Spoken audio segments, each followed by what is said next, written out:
Diabetes ఉండి కంటి సమస్యలతో బాధపడుతున్నారా? డయాబెటిక్ రెటినోపతి ఉందని సందేహిస్తున్నారా? రక్తంలో అధికంగా షుగర్ లెవెల్స్ పెరిగినప్పుడు, రెటినాలోని బ్లడ్ వెజల్స్ కు నష్టం కలిగించినప్పుడు రెటినోపతి సంభవిస్తుంది. డయాబెటిక్ రెటినోపతి యొక్క లక్షణాలు: అస్పష్టమైన దృష్టి, ఫ్లోటర్స్, డార్క్ స్పాట్స్, రంగులు వేరు చేయడంలో ఇబ్బంది పడడం, రాత్రిపూట చూపు మందగించడం. ఇవి డయాబెటిక్ రెటినోపతి యొక్క లక్షణాలు.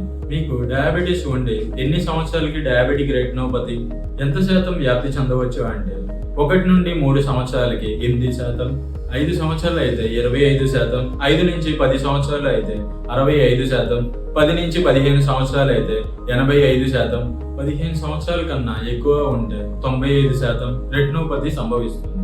డయాబెటిక్ రెటినోపతి రాకుండా తీసుకోవాల్సిన జాగ్రత్తలు ఏంటంటే, డయాబెటీస్ ఉండి 3 సంవత్సరాలు దాటిన వారు క్రమం తప్పకుండా కంటి పరీక్షలు చేయించుకోవడం, షుగర్ను కంట్రోల్గా ఉంచుకోవడం మరియు క్రమం తప్పకుండా వ్యాయామం చేయడం వల్ల డయాబెటిక్ రెటినోపతి రాకుండా చూసుకోవచ్చు. డయాబెటిక్ రెటినోపతిని ఆయుర్వేదంలో ప్రత్యేకమైన నేత్ర క్రియాకల్ప మరియు పంచకర్మ థెరపీస్ ద్వారా దీనికి చికిత్స చేయవచ్చు.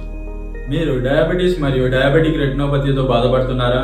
సంప్రదించండి Shanmuga ENT and I care Vijayawada.